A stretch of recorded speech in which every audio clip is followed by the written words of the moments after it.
Yeah, we're live in the morning, kind of. It's 10 o'clock here anyway. This morning, we're actually going to talk about turbo stuff, which is probably one of my favorite subjects. And I get a lot of comments and questions about, specifically about back pressure, like what happens to back pressure when I do these cam swaps, because we talk about that all the time. So if you take and the usual route when we're discussing this is we talk about LS stuff, but it could be a small block Chevy, small block Ford, big blocks, Coyotes, whatever. It doesn't matter.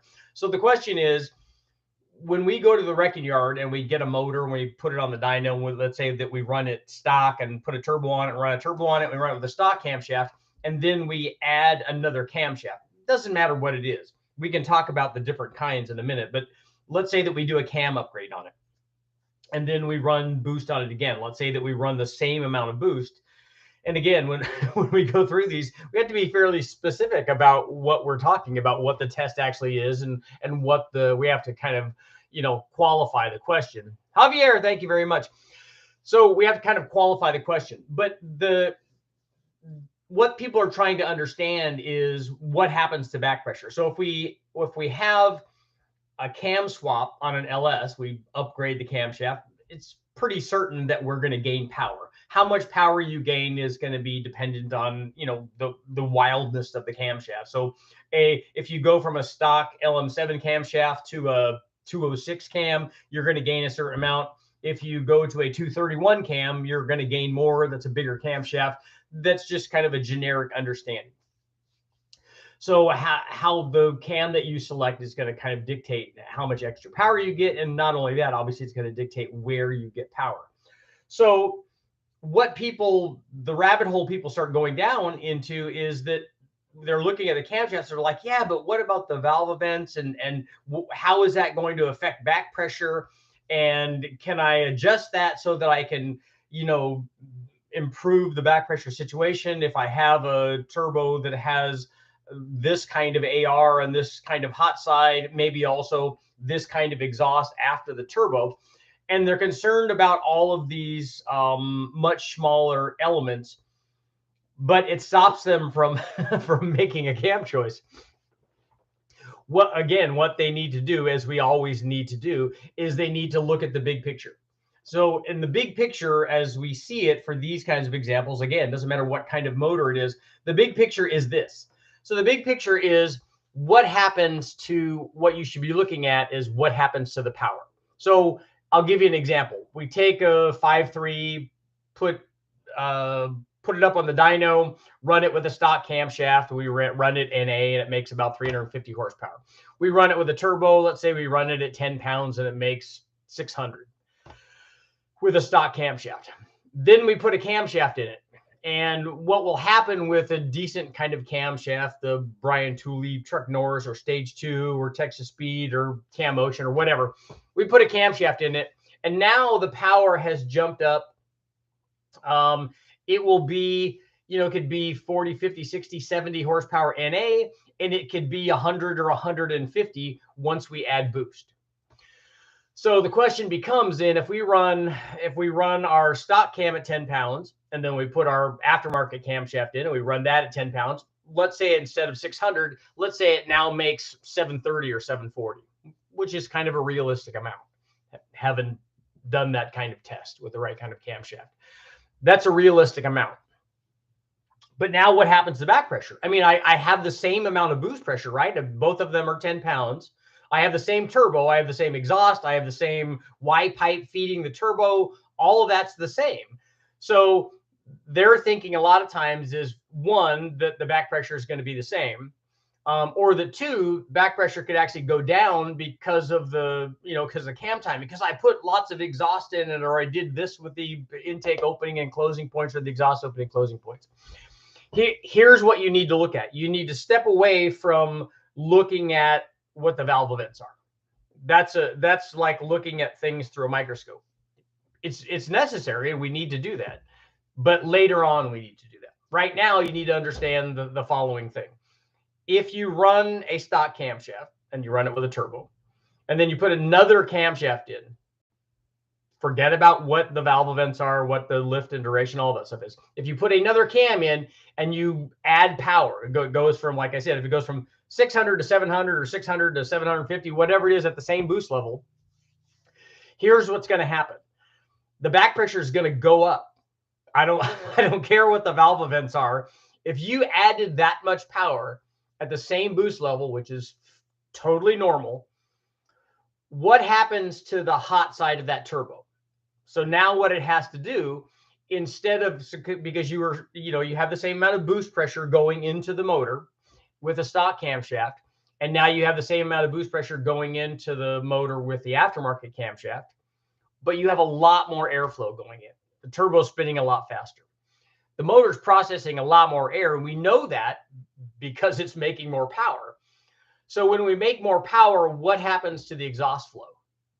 So the exhaust flow had to go up, right? Now we're flowing 700 or 750 horsepower worth of exhaust flow, where we were only flowing 600 before. So if that same size exhaust, everything else is the same, is having to process another 100 or 150 horsepower worth of exhaust flow and flowing that through the same size orifice, what happens? Well, the back pressure goes up. So the back pressure will go up with power, even if you keep the boost the same. That's what will happen with a camshaft. That's the big picture.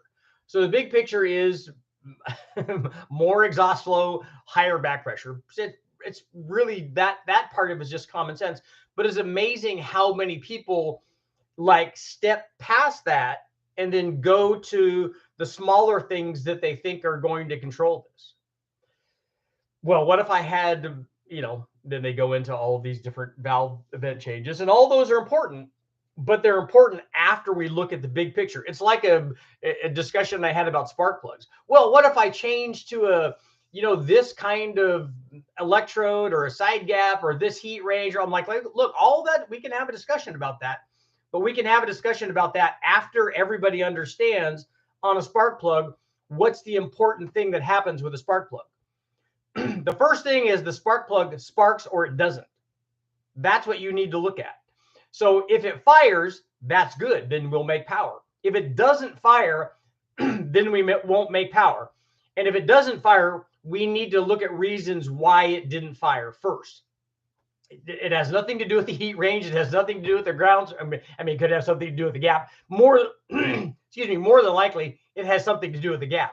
That's the first thing that you always look at on a spark plug. We'll go into all that discussion, but it's the same thing. You need to attack the big thing first. And in this case, it's just that we had on the turbo camshaft deal, when we do a cam upgrade and we're making a lot more power, we're flowing a lot more exhaust. That's just the basic thing. That's the first thing you need to understand. Then once we do that, okay, yeah, I understand why it has higher back pressure. It doesn't have higher back pressure because of the particular camshaft that I chose, because of those particular valve events in relation to other things that are going on with the motor. The reason that it has more, or the primary reason that it has more back pressure, is because there's now a lot more exhaust flow. It would be the same thing. That's akin to running that same turbo setup, and which I did on a 4.8 and then on a 454. When we ran the same combination on the bigger motor that was making more NA power, the back pressure was a lot higher because that turbo, even at the same boost level, was having to support a lot more exhaust flow. So it's the same thing. If we go up in cam timing or go up in camshaft and the camshaft makes more NA power and it makes more power under boost, we will see a higher back pressure. So now we can set the big thing, set that aside, and go, okay, now let's look at the smaller things. Let's look at what we might do to affect that. Can we change the AR? Yeah, you can do that. Can we change the hot side if it's necessary? And then we have to judge what's happening on top versus what's happening on, do we want more or less response? In addition to that, is that back pressure even detrimental? If we're running 10 pounds of boost and we went from, let's say 10 pounds of back pressure, let's say we had a 1-to-1 relationship because we had a really good combination. We went to 10 pounds of back pressure, and then now it has 15 pounds of back pressure. We went from 1-to-1 to 1.5 to 1. Even if we went from 1.5 to 1 to 2 to 1, is that detrimental? More than likely not in that kind of range. Are we losing power because of that? No, probably not. is the thing going to be really responsive at that kind of back pressure level? More than likely. We'd have to look at all of that stuff.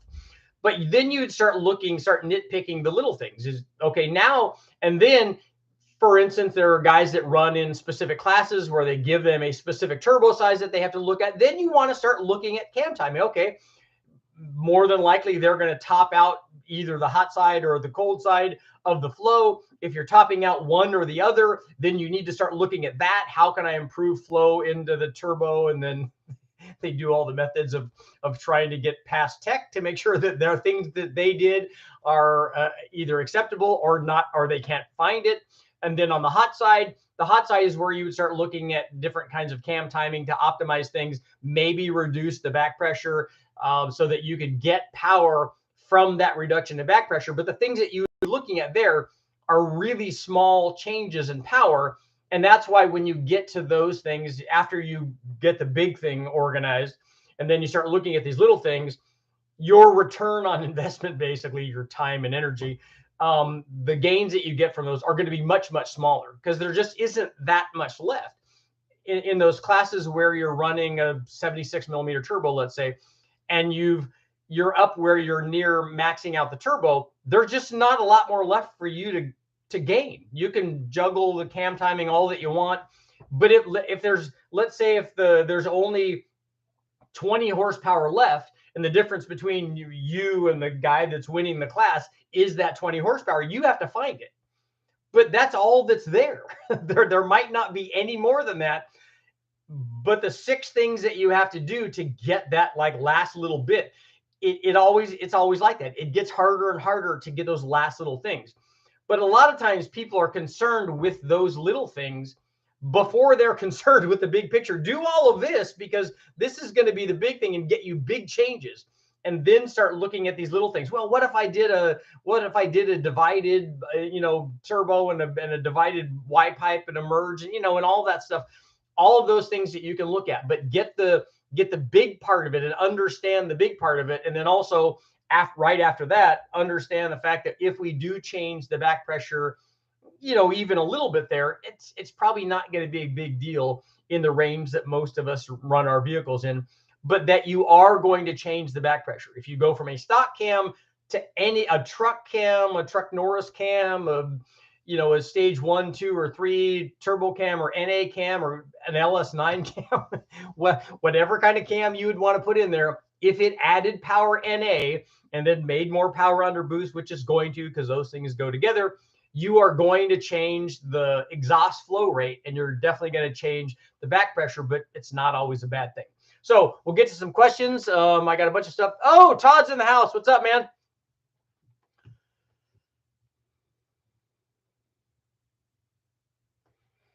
This isn't a channel for world record breakers. I do have some world records. I have some Bonneville records. We live in a brave new world of pragmatic turbo tune. Thanks for bringing us all. We got to do the common sense approach first, and then we can go. I look at it as a ladder or stairs.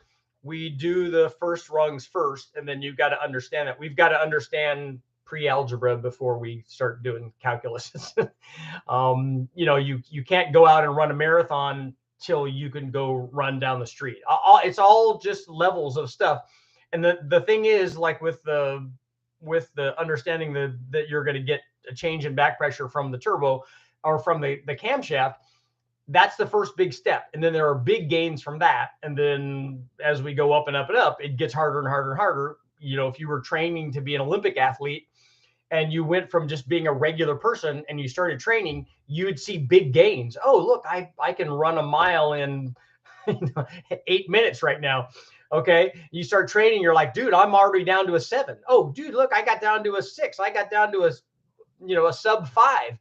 But when you start getting down in the 4s, that's when things start getting, you start eking away at trying to get, okay, this one was a second faster. This one was a second faster. You're no longer getting chunks of a minute anymore. And that's the way it is with everything. That's the way it is. That's why we're having this discussion about this. Let's see.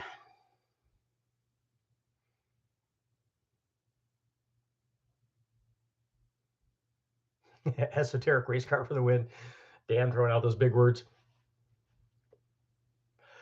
Tyler, he's not going to get an answer till after Richard. You're not going to see the specs and the questions. What was the question, Tyler? Sykes, you can watch the. What did Sykes ask?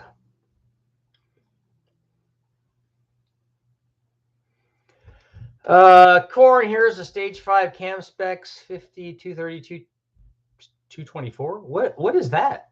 Why would you have a asymmetrical or cam like that?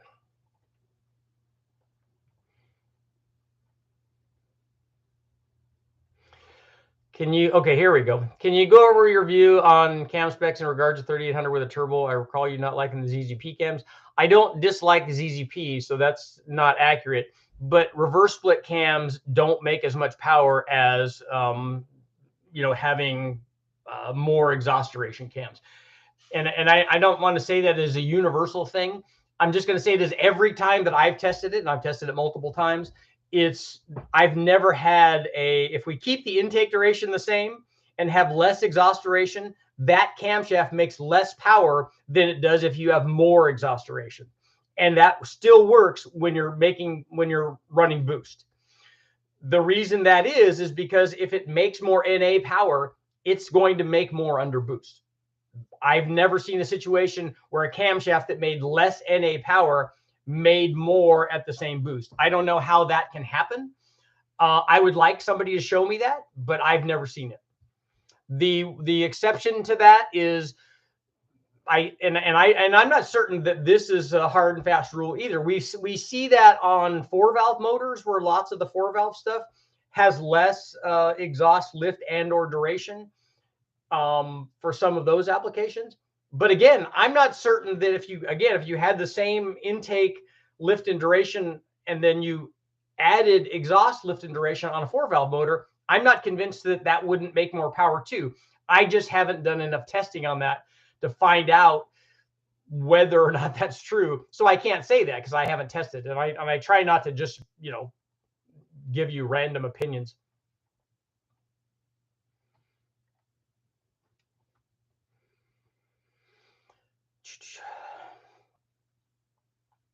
Yeah, see Dan's throwing in the 4-valve stuff again. I don't because I've tested 2-valve motors where we have a lot of the airflow research heads. They're a good example. They have a really high exhaust to intake flow relationship. Their exhaust flows very well, much more than like stock heads do and a lot of the other aftermarket heads do.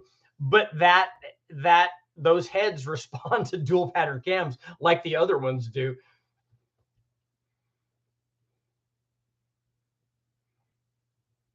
But aren't you boosting through the cylinder into the exhaust if you have more exhaust duration? No, you're not. That's not the way that it works, especially on a turbo, because a turbo has more back pressure than it has boost pressure. It doesn't always. Sometimes, especially down low, there is less back pressure than boost pressure. And then what we see is the back pressure has a rising curve. And then at some point, it will cross over. If you have a really big motor and a small turbo, then the back pressure will start out higher than the boost pressure. But sometimes it starts out lower and then they cross over sometime during the run. So at some RPM range. Comp cams 4V 46 has NA and forced induction. We should test those. I don't care about the cams being labeled NA and forced induction. What you'd want to look at is what those cams do NA and then what they do under boost. And if you run them both and one set of cams makes more power NA, I can almost guarantee you that it will make more under boost. With valve overlap, you don't valve overlap and exhaust bleeding out going through the intake and out the exhaust is not really something that's happening, especially not on a turbo application, because it has more back pressure, remember. So if it flowed in any direction on a turbo application, it would flow the other direction and you would stagnate the charge. And also, this stuff is happening really fast. So it's not like they're both just hanging open and the air just going, oh, I'm going to take a cruise out here. This stuff happens really fast.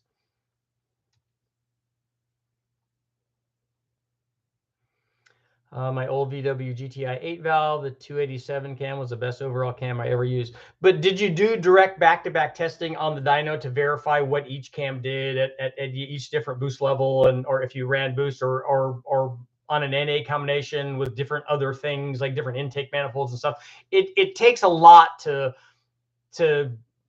say that cams are working or not. If a turbo has a compressor map of 3.5 bar maximum, and we run it at higher pressure, what problems do we run into? You can get near depending on the flow rate, you can get near the surge line. You can, which is not going to be good. What will normally happen is the temperature will start going up a lot. And a lot of times they will stop making boost.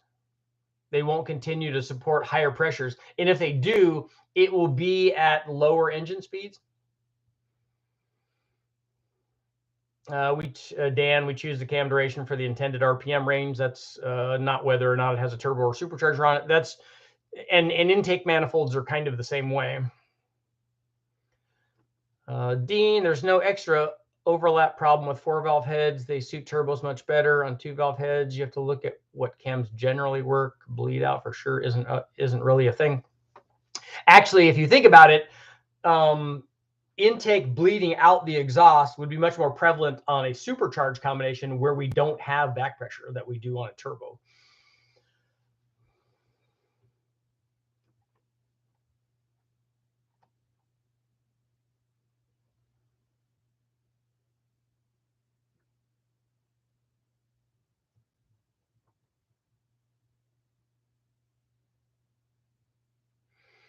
Yeah, Dan, if you're running it at the surge line too much, you can do anything from making noise, which it will. It'll sound bad. It'll get unhappy and tell you that it's unhappy. Or like he was saying, it can come apart because it kind of jackhammers itself. Would be neat to see you test a ZZP Turbo Stage 5 cam with non-ideal specs versus a cam of your choice. Could be big information from the turbo world.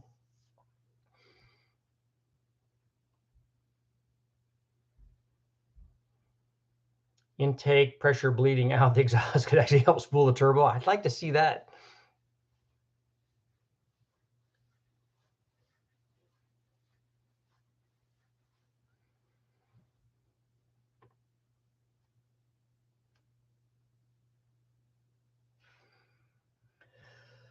Hot mess, Richard. My compound boost setup piqued my curiosity and valve overlap with a lot of duration, 4 valves being open at the same time. Again, I would just concentrate on the thing that makes good NA power. If you do that 95% of the time, you're going to be right.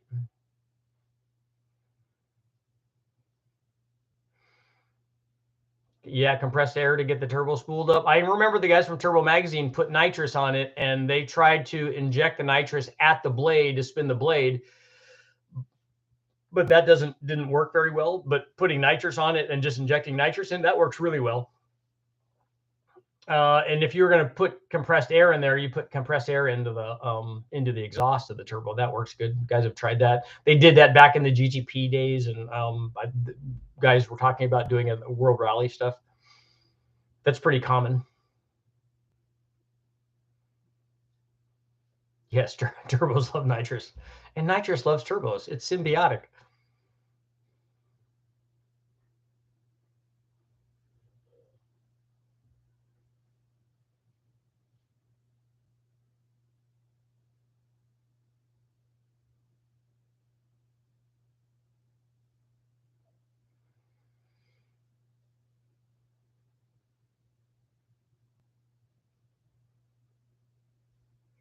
Has anybody ever tried water injection like they use in World War II planes? Yeah, I have tests up on water meth injection. We tried, but water does a similar thing. They're just trying to use it as an anti-detonant on the World War II planes. But they use nitrous a lot on those. Well, they use nitrous in those planes as a power augmentation. They're trying to get back the power that the elevation takes away, basically. Richard, I picked up a Vortec SI for my heads cam intake LS1 out of the box. Pulley ratio is good for 8 to 10 pounds on a stock LS1. What do you think it would be? Sloppy stage 2, TEA fast. I have LS1 Vortec videos up, so you can take a look and see. Yeah, Dan, if you want glowing pipes retard the timing, it will definitely do that. I just want an LS3 with a turbo. I have videos up on LS3 turbo stuff. They work really good, trying to get 650 horsepower. I don't know about kits for your chassis application, but a cam with the right turbo on an LS3 is, even at low boost, is going to be like more like 800.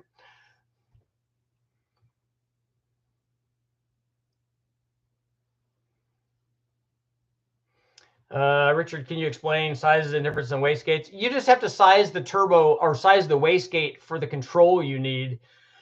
And bigger is usually better for wastegates. But the problem is with wastegates, it becomes a fitment issue. So where can you package that wastegate? That's what we use too on the engine dyno, because it seems to be more of a control problem on the engine dyno than it is out on the street. But you have to be able to evacuate enough exhaust so that you don't get too much exhaust flow to the turbo and be able to control that. I tested cams with small overlaps, and the engine has very good power on high RPM, and with overlap cams, the power falls off on top. So you're saying that with more overlap, it made less power on top?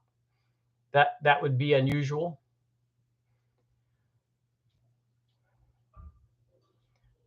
Blew a head gasket on my F-250 diesel. I want to replace it with a Silverado 2500. What year did the 6-liter start using aluminum heads? 2001, I think, is when they started using the aluminum 317. The 99s and 2000s were the iron heads.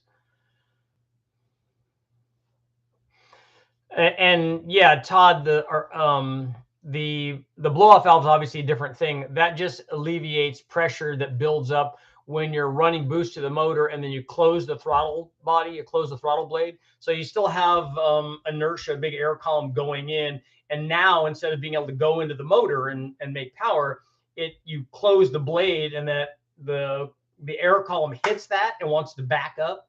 And if you don't have a blow-off valve, what happens is it backs up, and that pressure wave backs up and goes back to the turbo. And the turbo's spinning this way, and then this column of reversion hits it and wants to stall the turbo. And the turbo doesn't like having to do that, so it gets all wonky. So the blow-off valve allows that big pressure buildup to go out before turbo damage happens. Yeah, I would like to run, just watch a random video today on your M90 LS test. I would like to see twins on it. I would too. That would definitely make power. Or even if I think if I spun it up with a 2.6 pulley on it and the Gen 5 blower, I think we could get it to maybe make we know now we can make about 50 more horsepower than the stock LS was making. So at least we could see something.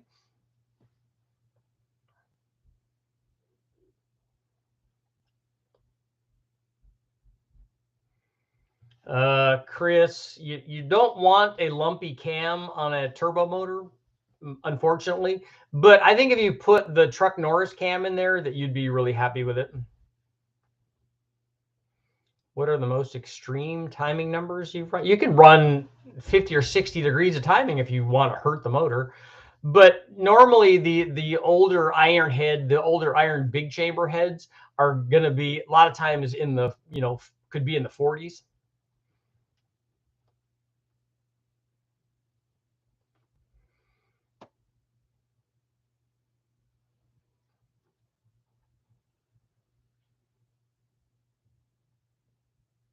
Yeah, more timing isn't better. Whatever the timing level that produces the best power is the timing that you want. But like I said, on those iron big block heads, for it to be in the 40s is not unusual, in the low 40s.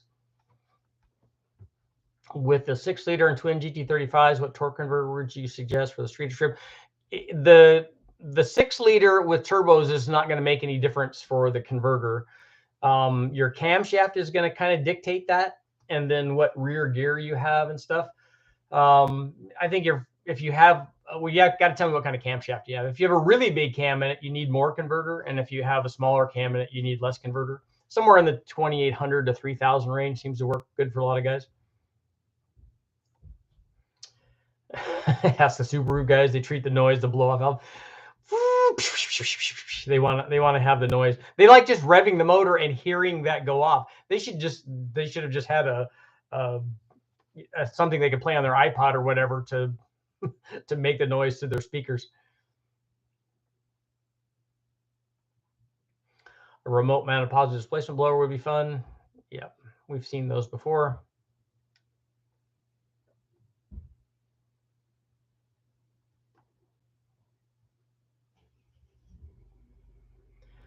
Tell us more for compound turbo and small gasoline engines. Well, take a look at the LS stuff that we did. I also did one on a 4.6 4-valve compound blower and turbo on the 4.6 4-valve 03 Cobra motor, and then one on the 3800. So those videos are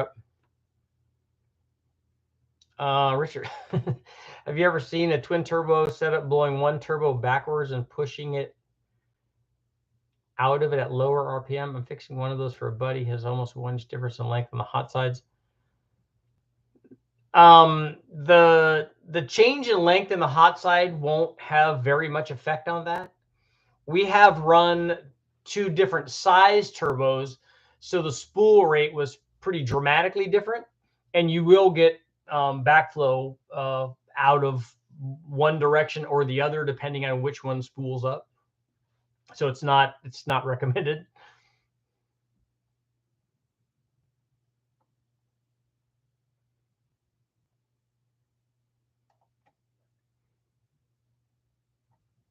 Not recommended. The compound stuff is cool only because, and I look at it in a different way. A lot of people think that when you're doing compound stuff or when you're adding, like when we ran the Big Bang turbo stuff, they're like, yeah, what if you hit that with a 100 shot or whatever? I'm like, well, then it would add 100 horsepower. But we already could make 2,000 horsepower on those motors because we had way more turbo than we needed. So they just think that stacking these power adders could make more and more and more. And there's a little bit of truth, a little kernel of truth to that. But like on the turbo stuff, I look at it differently. So when we ran the turbo on the 3800, when you run a big turbo on a smaller motor and you want to spool up better, that's where I would employ the supercharger. Because if you're doing it on an 8.5 to 1 NA motor, it's not going to be nearly as responsive, especially if you put 1,000 horsepower size turbo like the VS Racing 7875 or an S475. You put that turbo on that motor, it's not going to be very responsive. But if you on the NA version, but if you add a supercharger that adds 100 or 150 horsepower to the equation, all of a sudden it's supplying a lot more exhaust flow to the turbo, so it will spool it up obviously a lot quicker. And then the problem is that it just kind of gets in the way of the turbo stuff.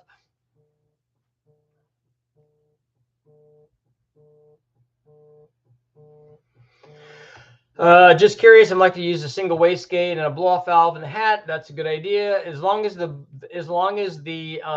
wastegate is big enough.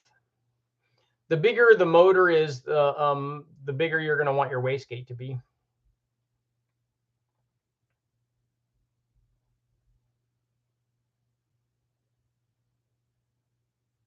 I see your test with a compound turbo, but I need a test on a small 4-cylinder. Why do you need that? I have a test up on the B16 Honda where we ran a turbo and a centrifugal blower and a roots blower, so you can see that.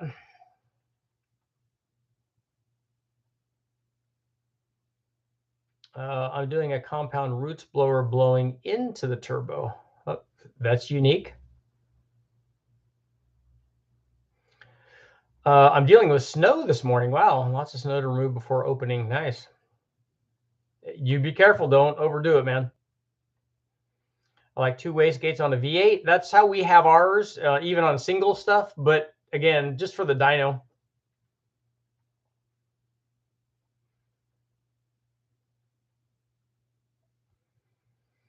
The 2300 compressor Eaton's have an electronic clutch. I didn't think that the compressor was an Eaton supercharger. I didn't think that it was a Roots. I thought that those were twin screws. I could be wrong. I don't know everything about Mercedes engines. But even with the electronic clutch, you still have to be able to bypass the supercharger if it's on the inlet side of the turbo. I don't know how you're going to do that.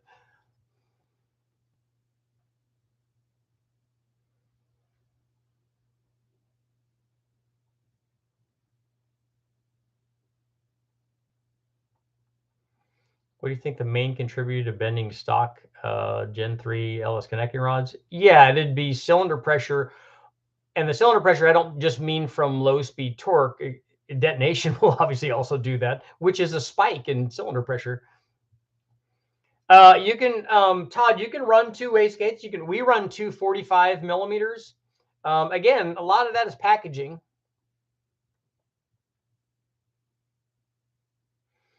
Mad Max did have a clutch on his blower.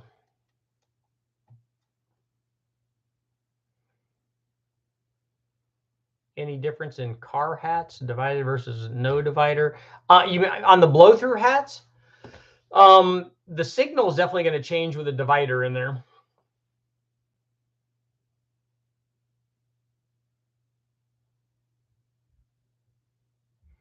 Mercedes does have a bypass when the supercharger clutch is off. It's pretty clever.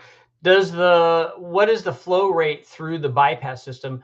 A lot of times that's the problem, is the bypass system doesn't, the way that they design it on OEM deals, doesn't have to be very big. It doesn't have to flow a lot of air because you're only using the bypass under light throttle where there's vacuum. And then when you go into boost, then all of the air is going through the supercharger, the big part that needs to flow a lot of air. The bypass never has to flow a lot of air. So if you're asking with a turbo, it's a little bit better because you have pressurized air, but you're still flowing through a very small orifice.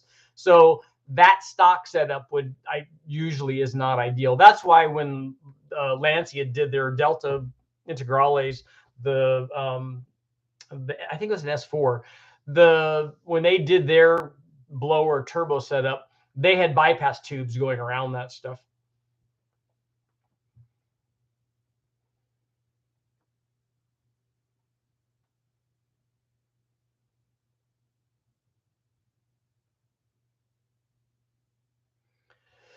My buddy 671, if the blower belt broke, the engine would die. The blowers we've run motors with no belt on them with blowers, and they still run on the 671 stuff on the dyno. And I've seen guys do that on the street too, that if they break a belt, that air and fuel will still pass through the rotors. In fact, the rotors will spin a little bit when you're doing that.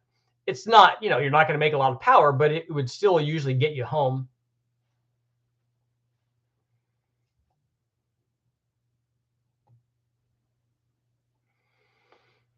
Adrenaline, I'm from Europe. We have 4-cylinder small displacement motors, problems with spool up on 54 or 56 millimeter turbos on 86 cubic inches, so near 1400 cc's. Yeah, you can use a small, like a little M65. Yeah, the little Eatons have those, and then there are other factory ones too, like the one that they used on the Toyota MR2. Those little blowers would help, but also a small shot of nitrous would help. Did you see Lucky's placement for his turbo on the shop truck? No, a lot of guys on trucks will put them in the bed. I didn't see where Lucky put his.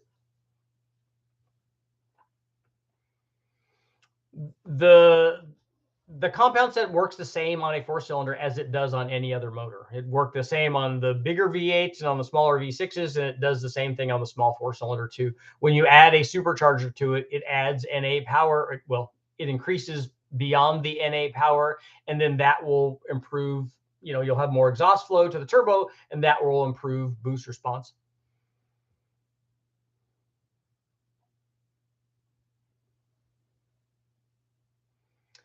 Anybody see the YouTuber Thunderhead 289 put a lawnmower carburetor on Old's V8 Maverick? It's funny how disappointed he was it actually worked.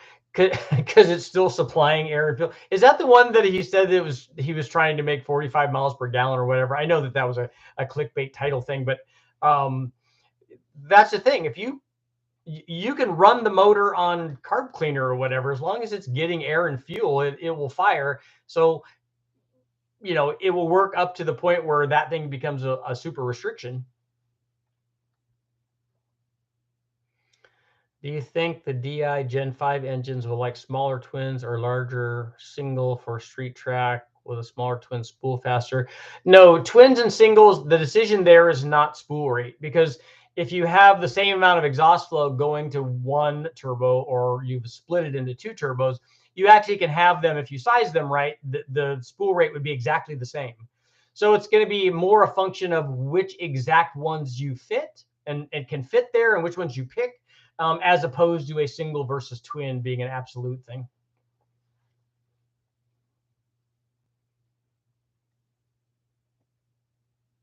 I'm still dreaming of a CVT style pulley on a supercharger.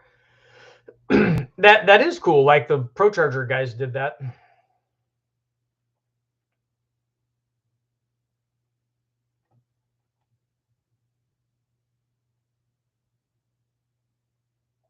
And then also on the 4-cylinder turbo question from Europe, you can also do a compound turbo setup where you use a small turbo and then use a bigger turbo. The car went 70 miles an hour. You think about the power that it takes to go 70 miles an hour. It's not very much. I mean, the Civic that I had, that would go 70 miles an hour on about 11 or 12 horsepower. So it's not very much. That doesn't take a lot of flow rate.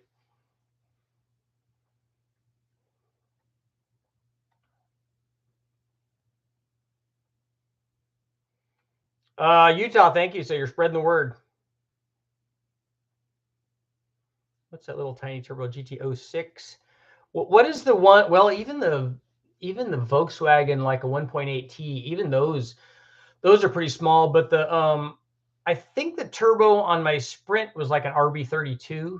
So those are pretty tiny. I mean, it was rated at 70 horsepower under boost, so it's not very big.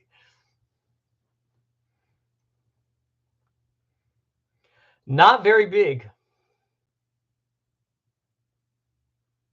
And it did work as a compound because I used the factory turbo on the Sprint and then hooked up a second.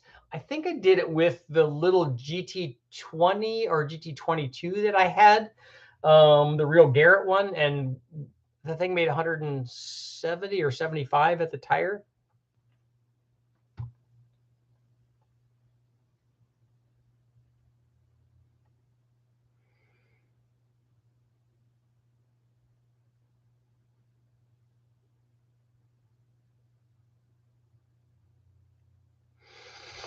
Dan, I would be surprised if they took that much horsepower to go 70. I think that they take that much torque to go there, but at the RPM that they're at, they're probably not making that much. Any experience using a GM 05 turbo off a 6.5 diesel on the 6 L67? I haven't grabbed one of those from the wrecking yard. Oh yeah, the stock 3000 GT stealth turbos are really tiny. They are. I wonder, are those smaller than the ones that they used on the twin turbo 300ZX? Because they were both making about the same power out of their motors. But I've never seen a side-by-side comparison on those. I know that they had to package those too, because if you look at the engine compartment of those things, they're like completely full.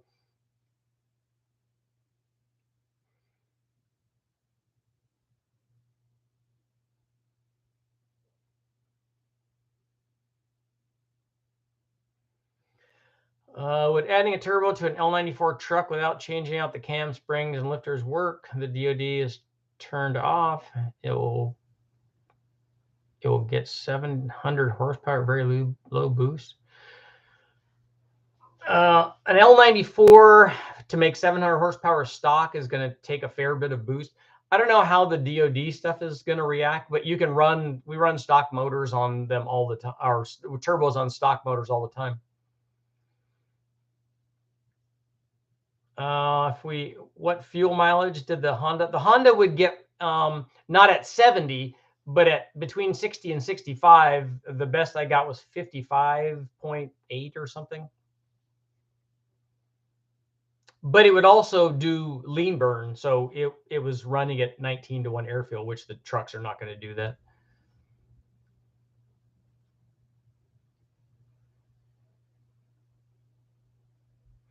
If I sent you my GM 05, would you be interested in doing a video slopping it on the, what's an L66? I don't do other people's motors. What makes a blow-through carb different from a standard carb? Well, the big difference if you take a look at, go to the CSU website, and he goes over what the changes are to the carburetor. The thing that I like about them the best is I like the fact that it has boost reference power valves. Because then you can, what you can do effectively is you can adjust. It's got a spring-loaded diaphragm basically, and what you're going to do is adjust the tension on the spring for when you want that extra fuel enrichment to come in. So you can adjust it with standard jets the way that we do every other carburetor, and you can do that. But then obviously at some point it's going to need more fuel than that, and then that's where the power valves come in. So the power valves are kind of like adding, we like to say this, like adding 10 more jet sizes. And so you can adjust when that comes in relative to boost. I think the stock Z turbos are T25s, similar to the 2G Eclipse. Stock GR4s, 9Bs are tiny. Okay.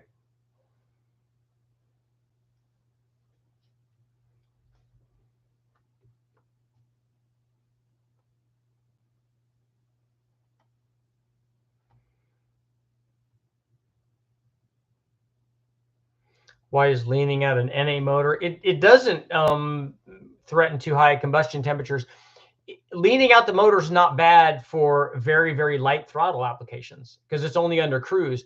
What you get into and the thing that they had to deal with on the Honda motor is the emissions change. The NOx gets very high, and they had to deal with that. In fact, they didn't, on that VX, they didn't offer the VX in California the way that they did. It didn't run lean burn. It still got fairly good mileage, but not as good as the 49 state cars because they didn't run it in lean burn in California because the NOx level was too high. Just run 8 tiny turbos. I do still want to do that.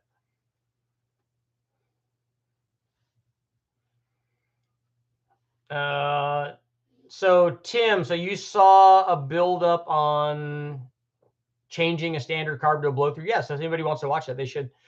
Since you have twin 45 wastegates, would my single be all right with a 55? Yeah, normally a 60 is what we would go to. I want to keep the tree simple for the T4V band and the 55. I think a 60 would be better. Do you think a stock O2 Ram 1500 4.7? Yeah, you can run boost on almost any stock motor. I used to get 50 miles per gallon on 95 Civic VX. They work really good. Where's the big 455? That will never get a big bang. I'm going to put that together as a stage 1 motor. Admiral's in the house.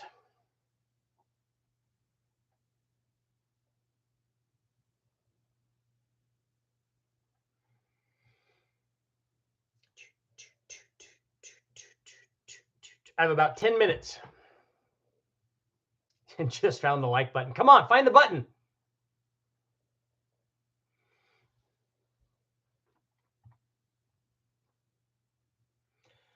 So I wonder, on having never done turbo rotary stuff, do guys do compounds? I know that the Gen 3 had sequential turbos, which was kind of cool, but do they do compounds on the rotaries because if you use a giant size turbo, a rotary doesn't make very much NA power. So, and it does it at fairly high RPM.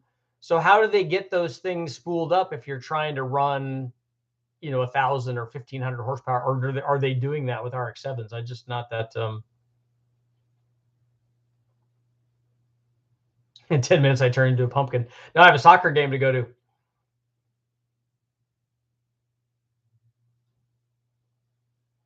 I saw the one that Boosted Lifestyle did. That was cool. I want to do mine differently than that though. Wolfblood, you already asked that question. Yeah, I think that you can run 2 turbos on it. You don't have to run twins. You can just run one single, or if you want to run twins, just size them for, I wouldn't try to make a lot of power. You're going to need injectors and pump and intercooler and all that stuff.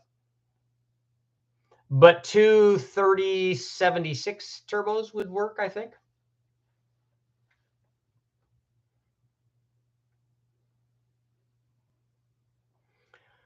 Thinking of putting a VX engine transmission into a Del Sol. They're good mileage deals. I always wanted to turbocharge my VX so that you could have a little bit more power and still get good mileage.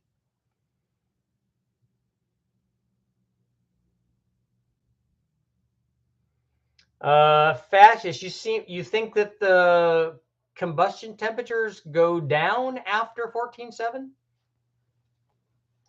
You're out of questions.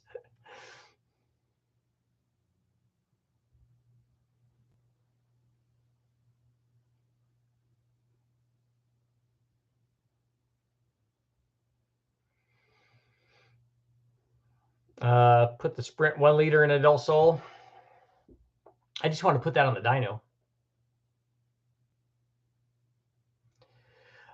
Oh, nitrous. Okay, I run a precision. Oh, 110 millimeter. That's on a 3 rotor. That's what I was wondering. I mean, if you stack rotors, that's going to help. But if you were to run a 12A or a 13B and have that kind of, maybe not 110, that's a lot. But even if you had 1,000 horsepower turbo on it, nitrous we know would do that. That's pretty cool. Turbo VX Del Sol might be fun. Yeah, I just wanted to do it so that the thing, because I know where we drove it. I had a boost gauge on my VX, not that it ever saw the positive side of it, but I could see where lean burn was activated, and I could see where the enrichment would go. So because I liked having data, because that's how I roll. But using the boost gauge on there, I could see where everything was happy and when I was driving. So you could drive it. I used it basically as a fuel mileage gauge. You do so much testing or building anything for yourself? No, just these engines. That's my jams. I do have the Dodge Omni is one that I'm building for myself.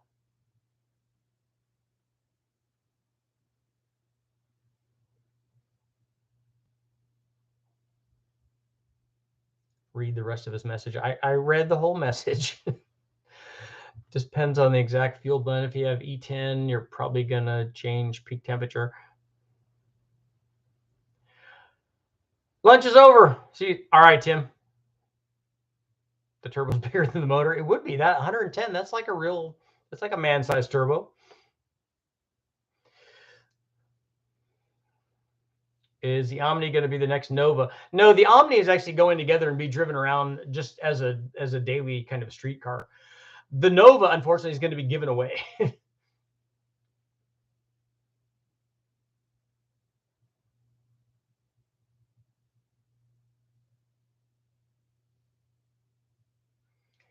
My S475 is a 132, so it's like it makes 10 pounds under 4,000 on a 13B2 rotor. Wow. I'm surprised. The 1.3 475s are usually T6s. Do you have a T6 on there? Matthew, sometimes I do daytime stuff. The motor is the 3 rows are peripheral port. It doesn't idle below 3,000. That's because it's got a peripheral port would be like that's not even a 3/4 race rotary. That's a full race.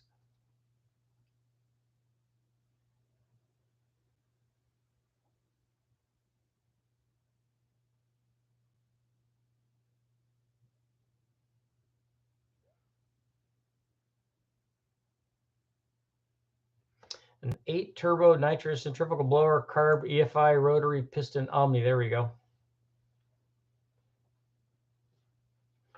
Oh yeah, that's what I thought. That's like the Summit S475 I have is a T6. Bridgeport idles at 1,700. You do what makes it work for what you're trying to do. If it's a drag race application, then that's all you care about. Have you used methanol injection in your testing? I've used water meth injection, but not straight methanol as the only fuel. I haven't got the head back from Vizard. I don't know if he's done with it yet. I sent him an email last night.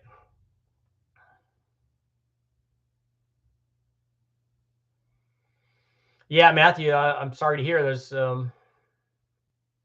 but you'll jump back into it. Rotaries are really loud. I remember running my showroom stock Mustang against the I guess the RX3s or RX4s, and they were IT cars, and I was running SSGT, and I couldn't even hear my car running when they were next to me.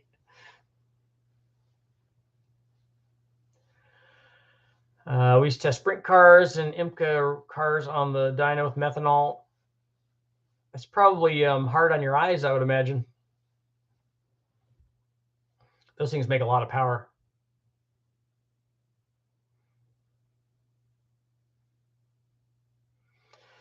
Kenneth, tonight we're starting my turbo LS build. We have everything we need to put it in. Cool. Rotaries are great at turning fuel into noise. That's true. They are, but they're kind of cool. I like different stuff like that, especially turbo ones.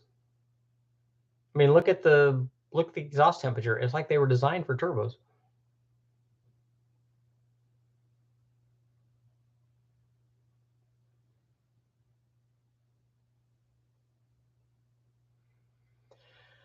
I used to have a 75 sedan DeVille Cadillac, obviously, with a 472 and a huge diesel turbo that could spin the tires for the whole quarter mile. That's what you want, right? I mean, that's why it's all there. You go from one line to the other line. And it's amazing how well the turbos that were designed never for the application that you're putting it on, how well they work when, I mean, you just spin them and they make boost and it works good. Yes, Tyler, I'll be live tonight also.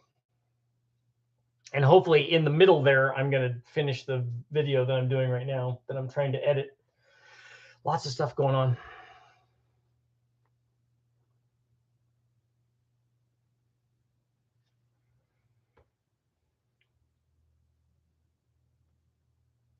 Rotaries make 175 wheel horsepower per rotor when NA.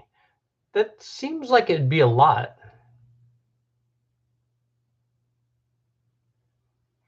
I don't know what the topic for tonight is for the live feed. I haven't chosen it yet.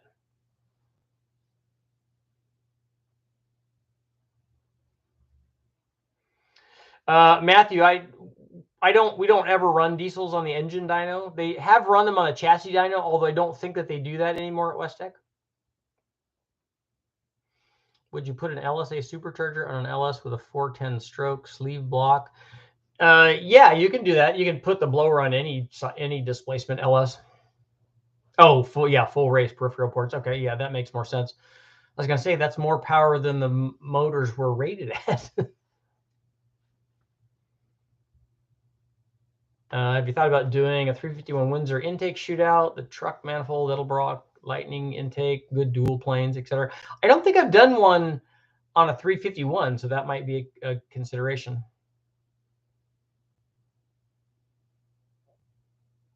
What would Derek at Vice Grips do? Yeah, he does good stuff. So shout out to Derek over at Vice Grip Garage.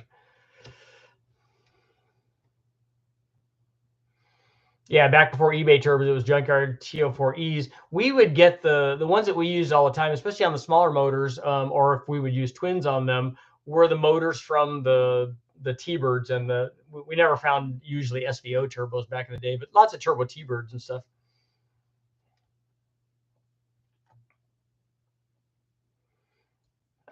How do you find time to do all these live feeds? And it's a lot. It's if you just, there's 24 hours in a day, right? So if you just eliminate like eating and sleeping, then that frees up a lot of time.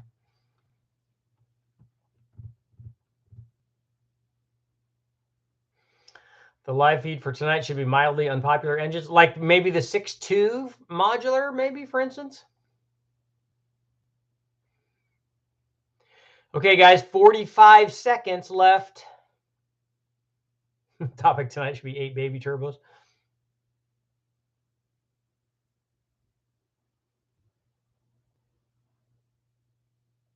Two live streams, the two live crew. No, the topic should be, how do we get the charge cooling associated with having a carburetor on an intake, and then also having port injection so we can get optimized air fuel on all the cylinders. That's the ideal thing, so we could get the best of both worlds. And on that note, I have to get going. Thank you guys all for showing up and being part of the chat. I headed off to go watch the soccer game, which will be awesome, and then I'll be back tonight, and then hopefully in between there, I will have put up the video. That seems like a lot. I will have put up the video for today. Thank you guys. I will see you all tonight.